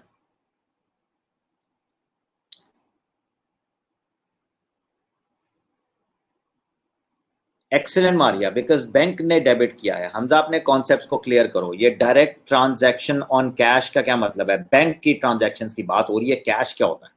ठीक है, आप बैंक स्टेटमेंट बना रहे हैं, बैंक का कॉलम बना रहे हैं, बैंक की बात करेंगे यहाँ पे। ठीक है, आपके बैंक अकाउंट ने उसको डेबिट कर दिया हुआ है। फॉर एग्जाम्पल ये क्या चीज है? डायरेक्ट डेबिट का क्या मतलब है? सुनिएगा जरा। डायरेक्ट डेबिट का मतलब ये होता है कि फॉर एग्जाम्पल मेरा बिजनेस है, मैं बिजनेस रन कर रहा हूँ, ठीक है जी, और मुझे बिजनेस पे इलेक्ट्रिसिटी का बिल आता है, मुझे इलेक्ट्रिसिटी का बिल आता है, मुझे गैस का बिल आता है, मुझे जी जो है ना वो लेस्को वाले बिल भेज देते हैं। जाहिर है उन्होंने जो है वो इलेक्ट्रिसिटी का बिल मुझे भेजना है, और वो जो है ना वो मुझे बिल मंथली बेसिस पर आ जाता है मेरे बिजनेस के प्रेमिसेस पे। मैं बड़ा तंग हूँ इससे, मुझे हर महीने बिल आ जाता है। मैं जो है वो क्या करता हूँ जी कि मैं उसमें अब दोबारा जो है वो कांटेक्ट करता हूँ आपकी जो है वो इलेक्ट्रिसिटी कंपनी वालों को, और मैं कहता हूँ यार मुझे एक मेहरबानी करो मेरे पे, मुझे बिल मेरे बिजनेस प्रेमिसेस पे ना भेजा करो। ठीक है, I have an option of doing this. मैं क्या कहता हूँ, मैं उनको कहता हूँ यार कि काइंडली मेरा जो बिल है ना वो मेरे बैंक भिजवा दिया करें। वो कर देते हैं ऐसा, that is possible, they do it. अब आपको बिल आपके प्रेमिसेस पर नहीं आएगा। मुझे आता था, मुझे बड़ी हैसल होती थी, मैं ऑफिस बॉय को भेजता था, उसको पैसे देना, उसको पैसे देकर भेजना, जा यार बिल जमा करा के आ, ठीक है जी, लेट ना हो जाए, ठीक है, ओवर हो गया तो, ड्यू हो गया तो उसके बाद जो है वो उस पर एक्सपेंसेस अलग पड़ जाएंगे, फाइन अलग पड़ जाएगा। मैं कहता हूँ यार ये मैं कभी भूल जाऊंगा देते हुए बिल, तो मेरे साथ ऐसा जो है ना वो ना हो। मेरे पास एक ऑप्शन क्या है, what do I do is, इस टर्म को समझा रहा हूँ, डायरेक्ट डेबिट को मैं अपने बैंक को कॉल करके इंस्ट्रक्ट कर देता हूँ। मैं अपने बैंक को कॉल करके इंस्ट्रक्ट कर देता हूँ, आई टेल देम कि यार मैं अपने इलेक्ट्रिसिटी वाली कंपनी को मैंने कह दिया वो आपको बिल भिजवा दिया करेंगे, मैंने वाटर एंड सैनिटेशन वालों को कह दिया वो आपको बिल भिजवा दिया करेंगे, मैंने गैस वालों को कह दिया मेरे यूटिलिटी बिल्स आपके पास आ जाए करेंगे। ठीक है, आपने क्या करना है, आपने मेरे बैंक से, मेरे बैंक अकाउंट से आपने ये पेमेंट्स कर देनी है, मेरी तरफ से आपको अप्रूवल है, मैं वहां पे साइन करके भिजवा देता हूँ। जितने भी पैसे आपको आया करें आपने उस बिल की पेमेंट कर देनी है मेरे बिहाफ पर। ठीक है, बैंक कहता है जी कोई मसला नहीं, हम आपकी सर्विस के लिए बैठे हुए हैं यहाँ पे, हम आपकी जो है वो इसी चीज के लिए तो यहाँ पे बैठे हुए हैं, हम आपको जो प्रोवाइड कर रहे हैं सारी चीजें। आप बिल बस कंपनी को कह दें कि हमें बैंक में भेज दिया करें, हमारा बैंक जो है आप हमारा बिल चला जाता है वहां पे। इसको कहते हैं डायरेक्ट डेबिट। अब मुझे एक बात बताएं जो कि लॉजिक मैंने आपको क्रिएट कर दी और आपको समझ भी आ गई है। जब ड्यूरिंग द मंथ मेरा बिजली का बिल जो है वो चला जाता है बैंक में, बैंक उसको डायरेक्टली पे कर देता है मेरे अकाउंट में से, ना मुझे बिजली के बिल का पता लगा कब गया बैंक में, ना मुझे ये पता लगा बैंक ने कब उसकी पेमेंट किया, तो मुझे तो नहीं पता चला ना कि कैश बुक में उसकी एंट्री करनी है, यस और नो?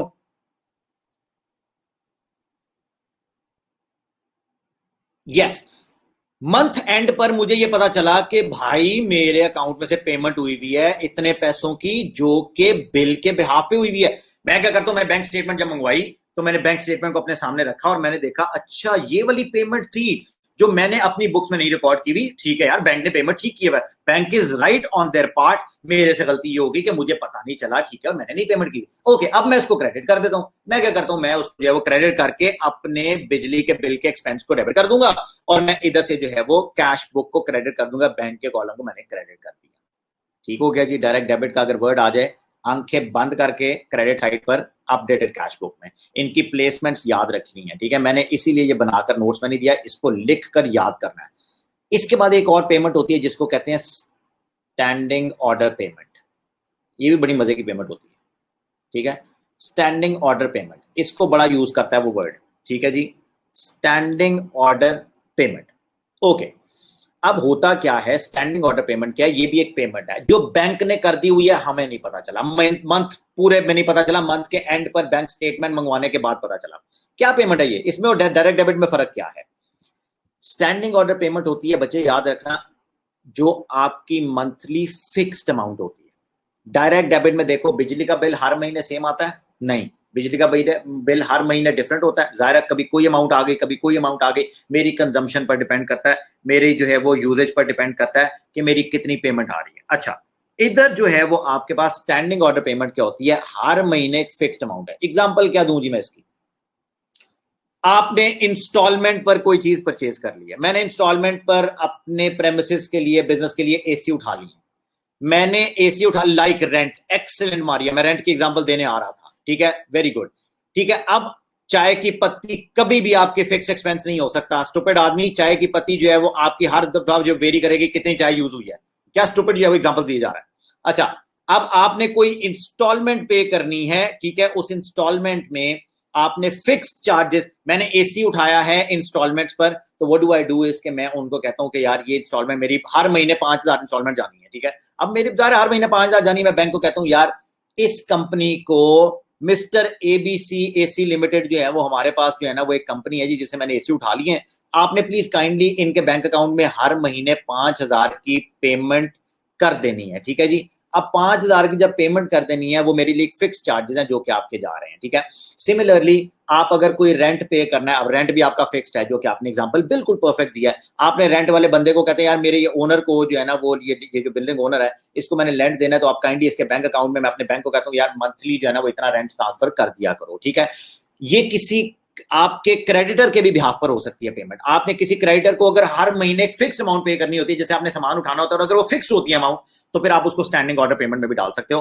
आप अपने बैंक को कहते हो यार इसको हर महीने पेमेंट कर देना, मैं ऐसा सामान लेता हूँ रेगुलर बेसिस पर, ठीक है, वो सामान मुझे मिलता रहता है, तो आपने करना क्या है कि उसको रेगुलर पेमेंट कर देनी है। तो difference between direct debit and standing order is the only difference is कि आपकी फिक्स्ड एंड वेरिएबल अमाउंट होती है, वरना पेमेंट दोनों ही होती है। ठीक है, मसला कोई नहीं है, पेमेंट दोनों ही होती है। अच्छा, आगे चलते हैं जी। स्टैंडिंग ऑर्डर पेमेंट भी आपकी हो गई। अब आपको पता चला महीने के बाद आपने अपनी कैश बुक को इस पर अपडेट करना है। ठीक है जी। आपकी इंटरेस्ट अगर कोई चार्ज हो जाता है, इंटरेस्ट चार्ज, अगर इंटरेस्ट चार्ज की मैं यहां पे बात करूं तो इसके बिल्कुल ऑपोजिट है। जिस तरह इंटरेस्ट रिसीव होती थी उस तरह एक चीज होती है जिसको कहते हैं इंटरेस्ट चार्ज्ड। ठीक है जी। अब इंटरेस्ट चार्ज का क्या मतलब है? इंटरेस्ट चार्ज का ये मतलब है कि जिस तरह बैंक ने आपको फिक्स्ड अमाउंट फिक्स करने पर और सेविंग्स अकाउंट में डालने पर इंटरेस्ट दी थी, उस तरह अगर आपने बैंक से लोन ले लिया हुआ, अगर आपने बैंक से लोन लिया तो उस पर इंटरेस्ट पे करना है ना, तो इंटरेस्ट बैंक तो उस पर इंटरेस्ट काट लेता है। बैंक आपकी अमाउंट, आपके अकाउंट की पेमेंट में से वो इंटरेस्ट काट लेता है आपको बगैर बताए। ठीक है, ये bank has right to do so. अगर बैंक ने आपको ओवरड्राफ्ट दिया है, बैंक ने आपको एक फैसिलिटी दी थी, अच्छा यार आपके अकाउंट में इतने पैसे नहीं थे, आपने कहा यार मुझे जरा 4-5 दिनों के लिए, 10 दिनों के लिए मुझे थोड़े से पैसे एटीएम से विड्रॉ करने थे, बैंक ने कहा निकालें आप, मुझे कोई प्रॉब्लम नहीं है, मुझे तो इसमें खुशी है क्योंकि पैसे तो आपने मुझे अल्टीमेटली देने ही देने, उस पर आप मुझे इंटरेस्ट भी देंगे। बैंक ने आपका इंटरेस्ट जो है वो काट लिया आपके अकाउंट में से। अब मुझे महीने बाद पता चला, ओहो मेरा तो बैलेंस ही बैलेंस नहीं कर रहा, मैंने तो कोई एंट्री की नहीं थी जो क्रेडिट वाली थी, मैं भूल गया। उसमें आपने इंटरेस्ट जो चार्ज किया बैंक ने, आपने जो है वो भी आपने रिकॉर्ड कर लेना है। अच्छा, उसके बाद बड़ी कॉमन आपको क्वेश्चन में एग्जांपल आती है जी, बैंक चार्जेस। बैंक चार्जेस काटता है जी, बैंक ने ओ ऐसे ऐसे चार्जेस काटता है, मैं आपको बताने लग गया तो आप कहेंगे मैंने बैंक में कभी पैसे जमा ही नहीं कराने। ठीक है, बैंक आपको आपकी चेकबुक इशू करने के चार्जेस काटता है। बैंक कहता है जी मैंने चेकबुक प्रिंट कराई है, प्रिंट कराने के भी पैसे हमें दें। ठीक है जी, बैंक जो है वो आपको चेकबुक के भी पैसे काटता है। बैंक आपको एटीएम कार्ड इशू करता है, तो बैंक कहता है जी मैंने कार्ड बनवाया है, मैं उसको फैसिलिटी आपको दे रहा हूं, हमजा ये कंप्लीट हो रहा है, इसको कंप्लीट होने दो। आप बैंक चार्जेस, बैंक कहता है मैंने आपका अकाउंट मेंटेन किया हुआ है, आपने पैसे जमा कराए हुए, मैं उसकी जो है वो टेक केयर कर रहा हूं, मैंने वो बैंक अकाउंट आपको देने के भी चार्जेस काट रहे हैं, बैंक उसके भी चार्जेस काटता है। बैंक आपको कहता है तुम घर बैठ के बहुत इंजॉय कर रहे हो, तुम बैठ के जो है वो टीवी के साथ जो है वो फुल जो है वो कॉफी शॉफी पी रहे हो, और तुम्हारा बिल जो है वो मैं पे कर रहा हूं। ठीक है, बैंक कहता है तुम घर बैठे हो, तुम्हारी बिल की पेमेंट भी हो रही है, ठीक है, तुम्हें लाइनों में नहीं लगना पड़ रहा, तो ये जो फैसिलिटीज मैं तुम्हें प्रोवाइड कर रहा हूं ये फ्री ऑफ कॉस्ट है। यू कैन, ये एक याद रखिएगा फ्रेज वो यूज करते हैं ना, you can not bake your own cake and eat it yourself.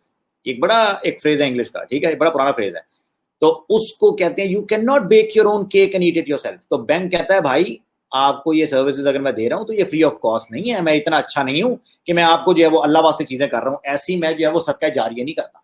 ठीक है, तो बैंक क्या कहता है जी, बैंक कहता है आपको मैं इसके चार्जेस काटूंगा, आपको चार्जेस बैंक आपके अकाउंट में से काट रहा होता है, एंड पर मंथ के पता लगता है ओहो बैंक ने चार्जेस काट लिए, मैं चलो बैंक ने चार्जेस काट लिए, अब मुझे वो क्रेडिट करने पड़ेंगे क्योंकि मैंने तो नहीं किए हुए थे। ये आप जब क्रेडिट कर देते हैं, इसमें एक लास्ट सबसे इंपॉर्टेंट चीज जो क्रेडिट होती है उसको कहते हैं डिसऑनर्ड चेक, जो कि मैंने आपको करवाया हुआ है, ये मैं एक्सप्लेन नहीं करूंगा। डिसऑनर्ड चेक, ये जब मैं आपको कैश बुक बना रहा था तो आपको याद होगा कि कैश बुक में मैंने बताया था ना क्रेडिट साइड पर करते हैं, तो ये वो क्रेडिट साइड पर डिसऑनर्ड चेक है। आपने भाई जी पेमेंट कर दी थी, पेमेंट आपने किसको की है? क्रेडिटर को। क्रेडिटर आपके अकाउंट में पैसे ही नहीं है, 2 रुपए अकाउंट में पड़े हुए हैं, 1 लाख का चेक लिख दिया, माशाल्लाह, ठीक है जी, वो बाउंस हो गया। बैंक में जब वो बंदा जाता है, सर 2 रुपए पड़े हुए हैं आपके अकाउंट में, आपने 1 लाख का चेक इशू कर दिया, लो जी 1 लाख का चेक इशू कर दिया है, बिल्कुल जी मेरी तरह जो है वो, मैं पता नहीं तुमने मुझे कहां देख लिया मेरे चेक बाउंस होते हुए। चेक बाउंस होने के 6 मंथ्स की इंप्रिजनमेंट होती है, इट्स अ लीगल ऑफेंस, याद रखी, ठीक है, कभी ऐसी हरकत करनी नहीं है। अगर वो आपको सू कर दें 6 महीने की, मिनिमम 6 महीने की इंप्रिजनमेंट है, इट्स अ लीगल ऑफेंस। ठीक है, आप किसी की कभी भी इमोशन से you can not play with that, ये एक सिविल राइट है लोगों का, इसमें ये सिविल ऑफेंस है कि आप जो है वो एक चेक इशू कर रहे हैं और उस बंदे ने बड़ा जी अच्छा समझ के और आपको जो है वो चेक जाकर डिपॉजिट कराया, चेक आपको जो है वो बाउंस हो गया। डेटर ने फॉर एग्जांपल, आप इस ऑपोजिट भी लेकर चल रहे, तब भी आपको क्रेडिट साइड पे आपके पास डेटर ने पेमेंट किया, आप बैंक गए, डेटर के पास पैसे ही नहीं है, आप पैसे नहीं, आपने जब रिसीव किए थे आपने क्या किया था, बैंक को डेबिट करके डेटर को क्रेडिट कर दिया था, आपको पता ही है, आपने बैंक को डेबिट किया था, डेटर को क्रेडिट कर दिया था क्योंकि आपका चेक आ गया था। अब पैसे तो ट्रांसफर हुए नहीं, चेक तो हो गया डिसऑनर, आप एंट्री को रिवर्स करते हैं, आप क्या करते हैं, डेटर को दोबारा डेटर बनाते हैं, डेटर डेबिट, इधर से बैंक क्रेडिट, ये वो बैंक क्रेडिट वाला चेक डिसऑनर्ड है। अच्छा, अब जब चेक डिसऑनर हो गया, अब आप देख लेंगे इसमें कि balance carried down and balance brought down कहां पे आएगा। अगर बैलेंस कैरेड डाउन यहाँ पे आ रहा है तो वो आप बैलेंस देख लेंगे, ठीक है जी। और बैलेंस अगर ऑपोजिट साइड पर आएगा तब भी आपका यहाँ पे आ सकता है, तो बैलेंस कैरेड डाउन आपका किसी भी जगह आ सकता है, आपने वो देख लेना है, ठीक है जी। ये आपकी अपडेटेड कैश बुक बन जाती, ये एज इट इज मैंने आपको कल अपडेटेड कैश बुक बनाकर दिखा दी थी, ठीक है, जिसमें इससे ज्यादा आपको, इससे बहुत कम आइटम्स आपको क्वेश्चन में पूछेगा, इससे ज्यादा नहीं होंगी, ठीक है। ओके, तो ये आपने याद रख लेना है, इसका आपने प्लेसमेंट देख लेनी है। मैं आपको दोबारा एक दफा ट्रेडर्स क्रेडिट डेबिट साइड पर क्या क्या आ रहे हैं, वो चीजें जो आपने कैश बुक में क्या कहते हैं डेबिट नहीं की हुई, वो ऐड नहीं की हुई, वो आपने करनी है, ठीक है। आपको पता है उसने डायरेक्टली ट्रांसफर कर दिए पैसे, मेरे बैंक अकाउंट में आ गए हुए, बैंक अकाउंट का बैलेंस ज्यादा शो हो रहा है, मैंने नहीं किया हुआ यार, मेरा बैलेंस कम शो हो रहा है, मेरी बुक्स में वो बैलेंस कम शो हो रहा है क्योंकि मुझे किसी ने ऑलरेडी डायरेक्टली ट्रांसफर कर दिए पैसे, वो मेरे अकाउंट में क्रेडिट हो गए, मैं बैंक के परस्पेक्टिव से कह रहा हूं, मेरे अकाउंट में क्रेडिट हो गए, मैंने उसको डेबिट करना है, ठीक है, तो उसके लिए मैं उसको ऐड कर देता हूं।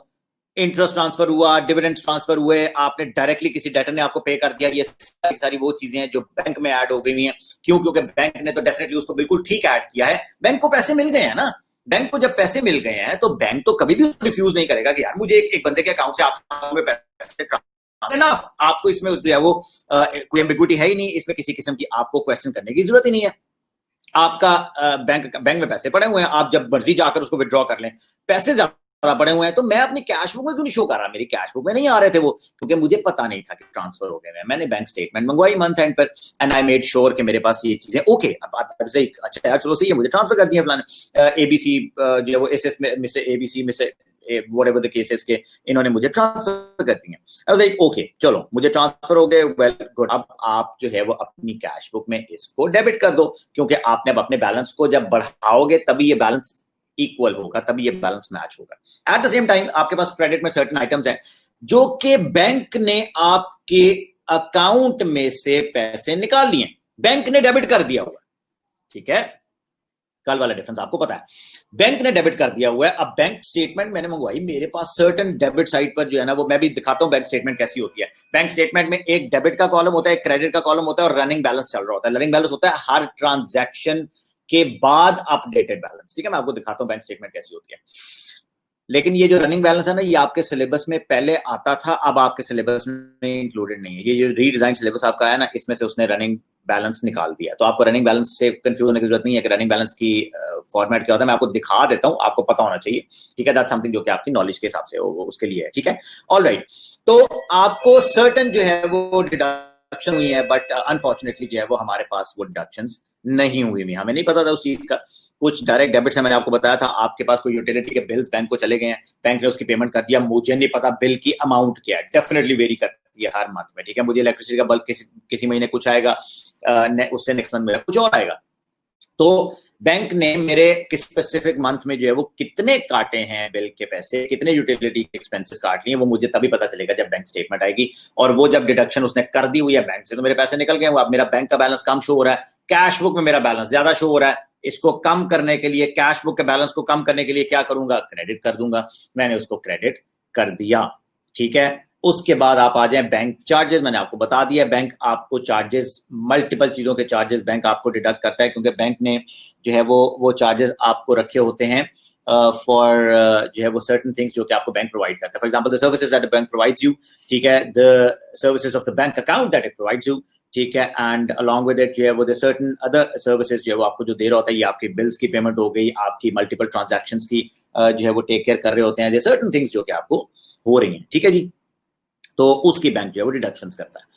वो भी अब मुझे एंड पर पता लगेगा कि यार कितनी बैंक ने डिडक्शन की है इस महीने में। इंटरेस्ट चार्ज, बैंक से अगर आपने लोन लिया हुआ है, बैंक आपको उसका इंटरेस्ट ऑटोमेटिकली आपके अकाउंट में से डिडक्ट कर लेगा। बैंक को जब नजर आएंगे आपके अकाउंट में पैसे पड़े हुए हैं, तो बैंक उसकी डिडक्शन ऑटोमेटिकली कर लेगा और बैंक को आपको पूछने की जरूरत नहीं है, ठीक है। क्योंकि आपने लोन लिया हुआ है, उस पर फिक्स्ड इंटरेस्ट आपने हर महीने पे करना ही करना है। डिसऑनर्ड चेक मैंने समझाया था बहुत ज्यादा डिटेल में कि आपने जो है वो जाकर बैंक में पैसे जमा करवाए हैं चेक की फॉर्म में, लेकिन आपके बैंक ने बताया आपको कि यार वो तो जिसने आपको पैसे दिए हैं उनके अकाउंट में इतने पैसे ही नहीं पड़े हुए।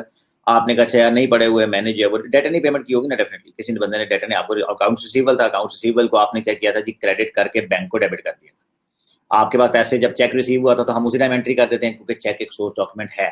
तो हमने बीइंग एन अकाउंटेंट हमने बैंक को डेबिट करके उधर से डेटर को या अकाउंट रिसीवेबल को क्रेडिट कर दिया हुआ। अब हमने किया तो बिल्कुल ठीक किया है, लेकिन वो अल्टीमेटली हमें पैसे नहीं मिले, बैंक में पैसे नहीं आए। हमने बैंक को क्यों डेबिट किया हुआ है, हमने अपनी तरफ से बैंक को ज्यादा क्यों शो किया हुआ है, इधर से कम करो उसको, ठीक है, और बैंक के अकाउंट के बैलेंस के साथ मैच करना है आपने उसको, तो आप यहां से उसको क्रेडिट कर दोगे। हैविंग सेड दैट, आपके पास आ गया बैलेंस। अब ये स्टेप 2 पे आ रहा हूं मैं। आपके पास आ गया balance as per cash book, updated cash book, balance as per updated cash book आ गया। अगर वो डेबिट बैलेंस है तो आपके पास यहाँ पे फेवरेबल आएगा, जो मैं यहाँ पे सर्कल कर रहा हूँ, ठीक है। अगर आपके पास वो क्रेडिट बैलेंस होगा तो आपके पास डेफिनेटली ये वाला जो है वो ओवरड्राफ्ट का बैलेंस आएगा, जो कि आपको शो करेगा कि यार it's a liability, it's a current liability that you have to pay off, ठीक है। And that is in the cases जब आपने कोई बैंक से लोन लिया होता है या आपने कोई एक्स्ट्रा पैसे बैंक से लिए होते हैं। अच्छा जी, मैं फेवरेबल बैलेंस लेकर चलता हूं, मैं आपको बता देता हूं कि अगर अनफेवरेबल बैलेंस हो तो क्या होगा। ये देखो बैलेंस, बैंक रिकंसिलिएशन स्टेटमेंट में मारिया याद रखना है, there only 2 items that come into this particular step, जो कि स्टेप नंबर 2 है। जो बैंक रिकंसिलिएशन स्टेटमेंट आप बना रहे हो उसमें सिर्फ 2 आइटम्स आती हैं, ये बहुत आसान है, ठीक है। सिर्फ अपडेटेड कैश बुक में कुछ मल्टीपल आइटम्स ज्यादा आ रही होती हैं, वैसे टॉपिक बड़ा आसान है। अपडेटेड कैश बुक बनाओ, उसके बाद उस बैलेंस को लेकर चलो और 2 चीजें, एक ऐड करनी है एक लेस करनी है, वो आपको मिल जाएंगी क्वेश्चन के अंदर। कभी कभार होता है उनमें से एक चीज गिवन होगी, डेफिनेटली सिचुएशन पे डिपेंड करता है, कभी कभार होता है उसमें से जो है वो दोनों चीजें गिवन होंगी, तो आपने उसके अकॉर्डिंगली रीजन कर लेना है। अच्छा जी, हैविंग सेड दैट, आपके पास जो अपडेटेड बैलेंस होगा आप उस बैलेंस को लेकर चलोगे, जो कि ये वाला बैलेंस है, अपडेटेड, ये वाला बैलेंस, ठीक है जी। उसने आपको balance as per updated cash book, देखो ना, मैंने अब कैश बुक को अपडेट अगर कर लिया है तो मुझे अब ये अपडेटेड, मेरा अब ये अपडेटेड बैलेंस है, जो कि मेरा according to my cash book correct balance है, मुझे अब वो लेकर चलना है। अच्छा, थोड़ी सी यहां पे लॉजिक क्रिएट कर दूं, आपको ज्यादा बेहतर समझ आ जाएगी। मैंने अपडेटेड जो कैश बुक बनाई है, जरा समझ लेना, मेरे दो सेंटेंसेस में आपको समझा दूंगा ये सारी चीज। मैंने कैश बुक को अपडेट किया, दैट मींस कि मैंने वो वाली एरर्स को रिकंसाइल किया जो बैंक स्टेटमेंट में तो करेक्ट हुई हुई थी, मेरी कैश बुक में वो एंट्रीज नहीं हुई हुई थी। Is that what we did? Perfect. हमने जो बैंक स्टेटमेंट में चीजें हो गई हैं वो हमने नहीं की हुई थी अपने बुक्स में, हमने उसको अपनी बुक्स में अकाउंट फॉर कर दिया, ठीक है। अब कुछ ऐसी चीजें भी तो होंगी ना मारिया, आप अग्री करेंगे इस चीज से, कि जो मैंने कर दी हुई अपनी बुक में, कैश बुक में, लेकिन वो बैंक ने नहीं की, ठीक है। They can be certain things जो कि मैंने अपनी कैश बुक में एंट्री की, जिस तरह बैंक ने की थी मेरे पास नहीं हुई हुई थी, उसी तरह मैंने अगर अपनी कैश बुक में कोई एंट्रीज की हुई है वो बैंक ने नहीं की हुई, तो डेफिनेटली देयर सम थिंग्स जो कि आपकी इस वजह से भी डिफरेंस राइज हो सकता है। Do you agree with this? Okay, perfect. अब वो कौन सी 2 चीजें हैं जो आपकी जो है वो डिफरेंसेस राइज कर रही हैं बैंक की वजह से? अच्छा, अब इसमें सिर्फ 2 किस्म के चेक होते हैं जो आपने, एक चेक जो दिया होता है पेमेंट के लिए, एक चेक जो रिसीव किया होता है, दोनों में टाइम डिफरेंसेस की वजह से होते हैं। मैं आपको समझा देता हूं, बड़ा डिटेल में समझाता हूं। ये मैं यहां पे व्हाइट बोर्ड ओपन करके आपको समझाने लगा जी। 2 चीजें जो कि आपकी बैंक रिकंसिलिएशन स्टेटमेंट में आएंगी, बैंक रिकंसिलिएशन स्टेटमेंट में।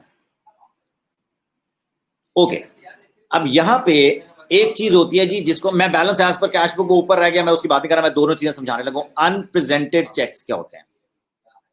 एक होता है अनप्रेजेंटेड चेक्स और एक होते हैं अनक्रेडिटेड चेक्स, ठीक है। अब दोनों समझा देता हूं, पहले अनप्रेजेंटेड चेक्स और इनकी ट्रीटमेंट क्या होगी। अनप्रेजेंटेड चेक्स, मारिया याद रखना, प्रेजेंट वर्ड से याद रखिएगा। प्रेजेंट करने का मतलब होता है चाहे आप करें या आपको कोई कस्टमर करे, बैंक में जाकर उस चेक को प्रेजेंट करना कि यार ये फॉर पेमेंट, ठीक है। याद रख लेना, प्रेजेंट का मतलब ये होता है कि टू गो देयर एंड उसको जाकर कहना कि यार ये मैं प्रेजेंट कर रहा हूं आपको चेक के, इसकी पेमेंट के लिए मुझे जो है वो ये आपको प्रेजेंट कर रहा हूं मैं, ठीक है। ये होता है अनप्रेजेंट। अच्छा, अब अनप्रेजेंटेड चेक, चेक प्रेजेंट नहीं हुआ, अनप्रेजेंटेड चेक, ये केस क्या है, इसको याद रखना है आपने। हमने जो है वो एक क्रेडिटर को पेमेंट करनी थी, हमारा एक सप्लायर था जिससे हम जो है वो सामान खरीदते हैं, ठीक है, रेगुलर बेसिस पर हमारा वो एक रेगुलर सप्लायर है, ठीक है।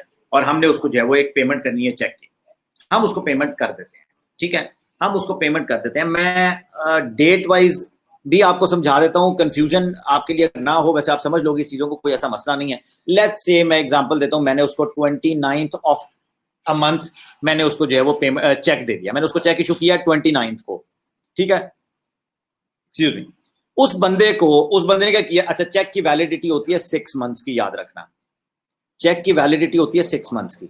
आप 6 महीने तक आपके पास अगर एक चेक पड़ा हुआ ना वो वैलिड है, आप 6 महीने 6 मंथ्स तक जब मर्जी जाकर उसको प्रेजेंट करते हैं, आपको बैंक जो है वो लायबल है पे करने के लिए जिस बंदे ने आपको इशू किया है। ठीक है, तो बात समझने की ये है कि चेक की वैलिडिटी इज फॉर 6 मंथ्स, ये बहुत एम्पल टाइम होता है। अब जरूरी नहीं होता, अब मुझे भी कोई बंदा चेक देता तो मैं जरूरी नहीं कि यार उसी दिन जाकर, बैंक बंद हो गया है 4-5 बजे, बैंक बंद हो गया है, बैंक बंद होने के बाद वो कस्टमर डीलिंग नहीं कर रहे, मैं नेक्स्ट डे चला जाऊंगा, मैं नेक्स्ट डे बिजी हूं, मैं उससे नेक्स्ट डे चला जाऊंगा, वीकेंड आ जाता है, मैं वीकेंड के बाद चला जाऊंगा, या मैं कहीं पे भी बिजी हूं, कोई भी सिनेरियो से क्रिएट, मुझे पता है मेरे पास 6 महीने है यार, 6 महीने में मैं चेक को जब मर्जी जाकर प्रेजेंट करूं। ठीक है, अच्छा अब अगर मुझे कोई इमरजेंसी नहीं है, मुझे पैसों की जरूरत नहीं है, तो मैं उतनी जल्दी नहीं जाऊंगा। हैविंग सेड दैट, मैं क्या करता हूं कि मुझे जो है, मैंने एक चेक दिया आपके क्रेडिटर को, वो क्रेडिटर जो है वो अनफॉर्चुनेटली नहीं जा सका फॉर व्हाट एवर रीजन। ठीक है, वो जाकर चेक को बैंक में प्रेजेंट नहीं कर सका। ठीक है, अब होता, मैं ये ऑनलाइन ट्रांसफर की बात नहीं कर रहा, ठीक है, ये चेक है। ठीक है, ये आपका प्रोसीजर आपको देखना पड़ेगा। ऑनलाइन ट्रांसफर है तो आपको उसी टाइम पे ट्रांसफर हो जाता है ना, वो भी आपको 1 से 2 दिन उसमें लग जाते हैं। अगर बैंक डिफरेंट हो तो याद रखिएगा, अगर आपका स्टैंडर्ड चार्टर्ड का अकाउंट है और किसी का जो है वो यूबीएल का, एचपीएल का, किसी और भी बैंक का अकाउंट है, तो बैंक की ट्रांजैक्शन में जब 2 डिफरेंट बैंक्स हो जाते हैं तो फिर उसमें क्या होता है कि आपके 2 से 3 वर्किंग डेज लगते हैं। उसका प्रोसीजर मैं आपको समझा देता हूं, वो अक्रूवल्स एंड प्री पेमेंट्स में आपको बहुत ज्यादा डिटेल में समझाऊंगा, क्योंकि ये आपको पता होना चाहिए प्रोसीजर। आप जब चेक देते हैं बैंक को, तो आपका बैंक ये चेक भिजवाता है हेड ऑफिस में, जो कि यूजुअली या तो कराची में होता है, हमारे बैंक्स का जो यूजुअली में कराची में पड़े हुए हैं, ठीक है, हेड ऑफिस, या वो कहीं पे पड़े हुए हैं। ठीक है, वो वहां पे आपका चेक जाता है।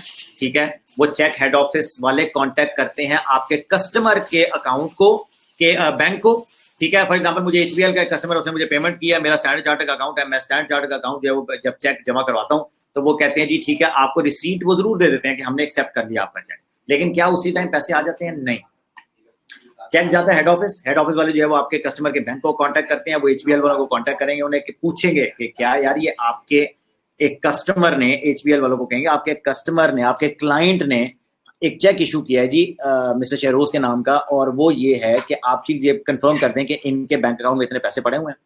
अगर वो नहीं पड़े होते पैसे तो डिसऑनर वाला केस हो जाता है, वो आपको वापस भिजवा देते हैं जी नहीं इतने पैसे नहीं पड़े हुए, चेक डिसऑनर हो गया। अच्छा, अगर पैसे पड़े होते हैं तो आप कहते हैं अच्छा यार ये मिस्टर शेरोज के अकाउंट में ट्रांसफर होने के लिए उन्होंने पेमेंट चेक दे दिया हुआ है, आप काइंडली ये अकाउंट नंबर लें, इसको वेरीफाई करके आप ट्रांसफर करते हैं। वो आपको वापस भिजवा देते हैं चेक के, जी ठीक है ये चेक जो है वो हमारी तरफ से ओके है, ठीक है, it is good to go, और इनके अकाउंट में इतने पैसे भी पड़े हैं और हमने इसको जो है वो ट्रांसफर करते हैं, हमने आप इनका अकाउंट डेबिट कर दिया, उनका अकाउंट डेबिट कर दिया है, और मिस्टर शेरोज का अकाउंट अब आप क्रेडिट कर दें।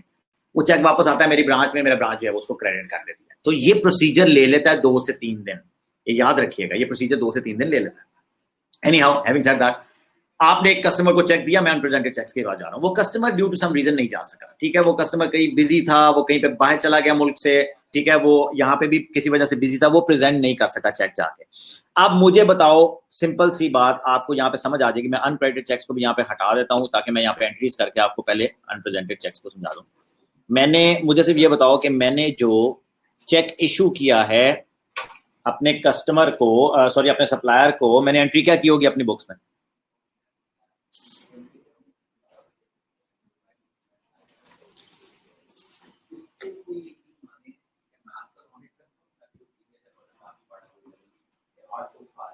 सप्लायर डेबिट, ठीक है, बिल्कुल ठीक किया आपने, सप्लायर को आपने डेबिट कर दिया है और इधर से आपने जो है वो बैंक को क्रेडिट कर दिया है, क्योंकि आपने इसकी पेमेंट कर दी है, परफेक्ट हो गया, आपने बैंक को क्रेडिट कर दिया, डन, बिल्कुल ठीक एंट्री हमने की है, हमने क्योंकि चेक इशू कर दिया। अब जब हमने चेक इशू कर दिया है तो एक सोर्स डॉक्यूमेंट हमारे सामने आ गया हुआ है, हमने चेक काउंटर फॉइल हमारे पास है, हमने उसकी बेसिस पर जो है वो इसकी एंट्री कर दी है, बैंक क्रेडिट एंड सॉरी हाँ, या bank credit and supplier debit. अब आप मुझे खुद बताओ कि मैंने अपने कैश बुक का, ये देखो, ये बैंक क्रेडिट करने का क्या मतलब है कि मैंने, सॉरी एक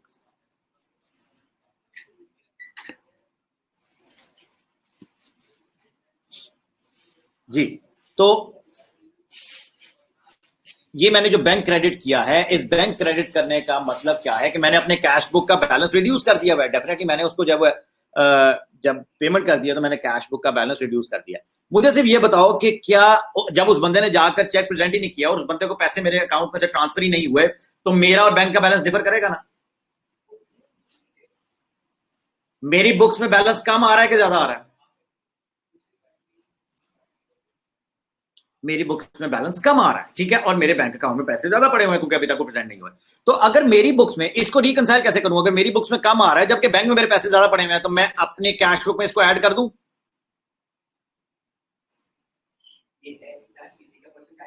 परफेक्ट। अनप्रेजेंटेड चेक्स आपके ऐड होते हैं balance as per updated cash book. As per cash book जो आपका अपडेटेड होता है उसमें आपने इस बैलेंस में आपने इसको ऐड कर देना है।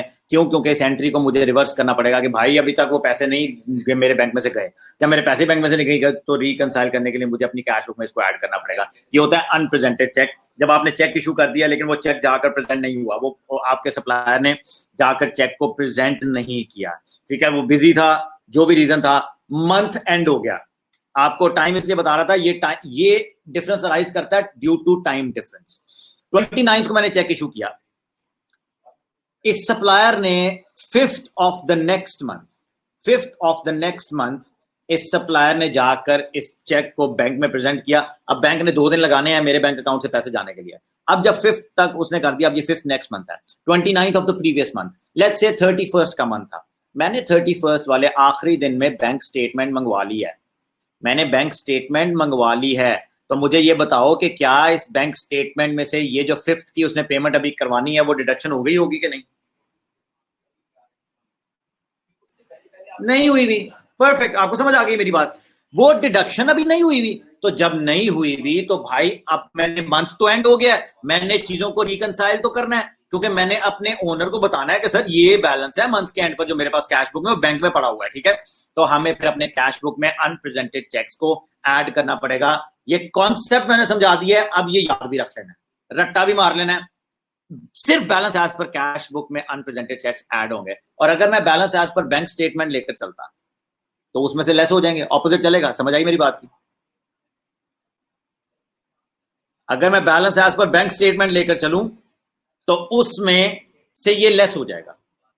ये डिपेंड करता है कि आपने कौन सा बैलेंस लेकर चलना है। मैं प्रेफर ये करूंगा, मैं आपके लिए आसान बना देता हूं, मैं प्रेफर हमेशा से ये करूंगा कि आपने balance as per cash book लेकर चलना है, अपडेटेड कैश बुक, तो आपको उसके लिए याद हो जाएगा, ठीक है। ये मैं I do that myself as well, ठीक है। मैं उसको कंफ्यूज नहीं करने के लिए करता, मैं खुद बैंक स्टेटमेंट के बैलेंसेस को नहीं चलता, ताकि अब मुझे इतना पता है कि यार इसको कैसे ट्रीट करना है, कोई मसला नहीं है। लेकिन आपके लिए कह रहा हूं, क्योंकि आपके लिए अगर ये नया टॉपिक है, कोई गलती नहीं होगी, कभी भी नहीं होगी किसी क्वेश्चन। आपने balance as per updated cash book लेकर चलना है और उसमें आंखें बंद करके अनप्रेजेंटेड चेक्स को ऐड कर देना है, ठीक है। उसके बाद आ जाओ अनक्रेडिटेड चेक्स, बिल्कुल इसके ऑपोजिट अनक्रेडिटेड चेक्स है, सेम कॉन्सेप्ट। अनक्रेडिटेड जो भी क्रेडिट नहीं हुआ, क्रेडिट कहां पे हुआ? बैंक में, ठीक है, बैंक में अनक्रेडिटेड चेक। अब ये वो चेक है जो आपको किसी ने दिया, ठीक है, बिल्कुल उसके ऑपोजिट। पहला चेक मैंने इशू किया था, पहला चेक मैंने, ऊपर मैं लिख रहा हूं, ये देखो यहां, ये वाला वो था जो मैंने इशू किया था, ये वो है जो मुझे रिसीव हुआ है, ठीक है। अब आप समझ सकते हो जो मैंने आपको समझाया है, इसके बिल्कुल कॉन्ट्ररी कॉन्सेप्ट इसका है। आपको किसी ने चेक दिया, आप बिजी थे, आपको कहीं जाना पड़ गया, ठीक है, आप जो है वो नहीं उसको भिजवा सके, भूल गए आप, आपके ड्रॉर में पड़ा रह गया चेक, ठीक है। मुझे चेक दे गया बंदा, उसने कहा सर ये आपकी पेमेंट थी, आपको एक डेटर ने मुझे, अकाउंट रिसीवेबल ने मुझे पेमेंट कर दी, मैंने एंट्री क्या की, मुझे चेक रिसीव हो गया, मैंने एंट्री क्या की होगी?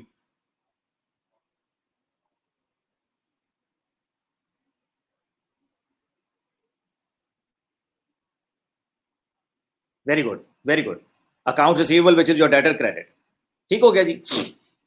अब थोड़ी सी चीजें आपको अच्छी वाली भी आप साथ साथ बताने लगते हैं, मुझे जैसे जैसे याद आ जाती है। डेटर का नाम आइंदा से कोशिश करना डेटर नहीं यूज करना वर्ड, ठीक है, अकाउंट रिसीवेबल यूज करना है। दैट्स अ ब्रॉडर टर्म जो कि आपका एग्जामिनर प्रेफर करता है। मुझे एकदम याद आ गया, आपने क्योंकि डेटर लिखा है, तो आप आज से चेंज कर लेना इस चीज को, अकाउंट रिसीवेबल, हमेशा अकाउंट रिसीवेबल कहा करो, क्योंकि डेटर बहुत वियर्ड लगता है, डेटर बहुत छोटा सा वर्ड लगता है कि यार डेटर का क्या मतलब है, लेकिन account receivable is something that makes more sense. Anyways, तो अकाउंट रिसीवेबल को हमने क्रेडिट कर दिया, वो हमने बैंक को डेबिट कर दिया, क्योंकि हमें चेक मिल गया था, हमें चेक मिलना, हमने उसी टाइम पे उसकी बुक्स में एंट्री कर दी, ओके डन। उसके बाद क्या हुआ जी? उसके बाद ये हुआ कि आपने सॉरी मेरा ध्यान कहीं और चला गया था।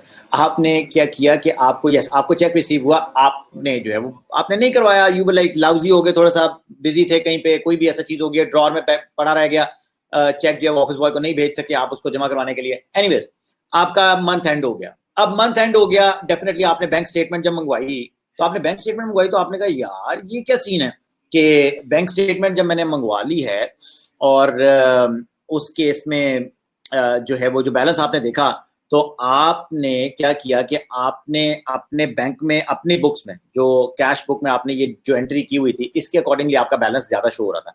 जब आपने बैंक स्टेटमेंट मंगवाई तो बैंक में तो पैसे आए नहीं है क्योंकि अभी आपने चेक जमा ही नहीं कराया, तो बैंक का बैलेंस कम आ रहा था। आप बड़ा हैरान हुए, आपने कहा यार ये क्या हुआ, बैंक का बैलेंस कम क्यों आ रहा है। जब आपने थोड़ा सा देखा तो आपको आपके ड्रॉर में आपका चेक जो है वो मिला जो आपने नहीं सबमिट करवाया हुआ था।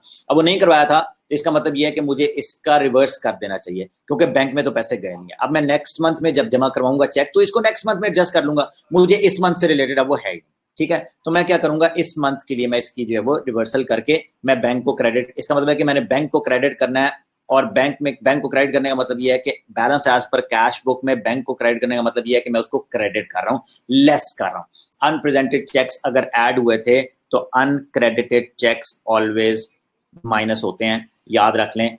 बस ये दो ट्रीटमेंट्स है, अनप्रेजेंटेड चेक्स ऐड होंगे balance as per cash book, uncredited cheques आपके लेस हो जाएंगे। आपके पास जो इन दोनों को ऐड लेस करने के बाद जो फाइनल बैलेंस आएगा ये बैलेंस आपका क्या होगा, balance as per bank statement. क्योंकि लेकर मैं कैश बुक को चला था तो ऑपोजिट वाला बैलेंस रिकंसाइल किया मैंने, ये आ जाएगा balance as per bank statement और ये 100% आपका मैच करेगा अगर आपके ऊपर वाली सारी की सारी ट्रीटमेंट जो है वो ठीक है।